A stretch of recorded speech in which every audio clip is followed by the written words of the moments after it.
Hi, I'm Alex, one of the board members of the Squamish Access Society. We're out here in the boulders today to talk about stewardship and some things that we can be doing to help preserve these incredible areas that we get to climb in. One of the most important ways that we can reduce our impact is by the trails that we choose to take into the boulders. The forest floor in Squamish is full of life, but it's also incredibly sensitive. When you're heading into the boulders, take a second to look up and choose your path. Be mindful that getting led astray helps wear in social trails and creates a spiderweb network across the forest floor. You might see branches laid along the sides of the trails, or even cedar fencing that was installed by SAS a couple of years ago. This is in place to allow the forest floor off the trails to regenerate and keep people guided along the established paths. Use that same mindset when you reach the boulders and you're getting ready to climb. Try not to let your stuff spread out all over the forest floor. Again, this helps protect the forest floor, but it also means you're less likely to end up asking for your shoes back on Facebook at the end of the day.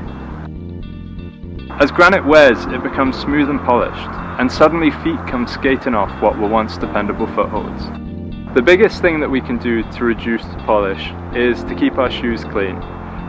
Dirty shoes mean that dirt and grit is ground into the rock and it wears away the texture.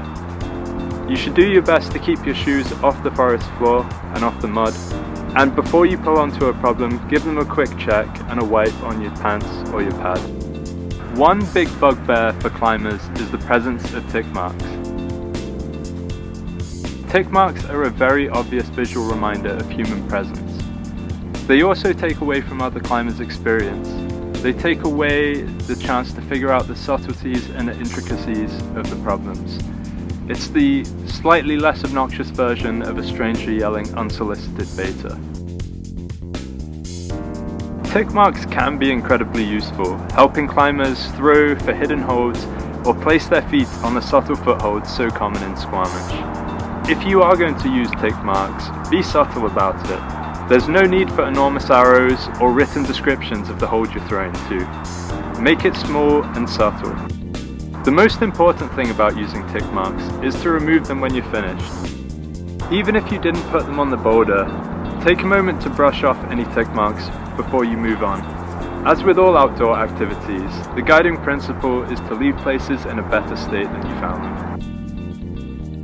In general, we like to think that most climbers know not to leave any trash out in the boulders, but it's always worth a little reminder. One thing that's really easy to be lazy about is those little bits of micro trash. Things like climbing tape, just little bits of plastic. Next time you're out climbing, keep an eye out for it, and try and pack out a little bit of trash. Stewardship is all about taking responsibility for our climbing areas, and sometimes that means cleaning up after others. It can feel like a thankless task, but it really does make a difference, and we're grateful for anything that you can do to help. To find out more about stewardship, check out rockrespect.ca. And to find out more about the Squamish Access Society and how you can get involved, look for squamishaccess.ca or our social media channels, Squamish Access Society on Instagram and Facebook.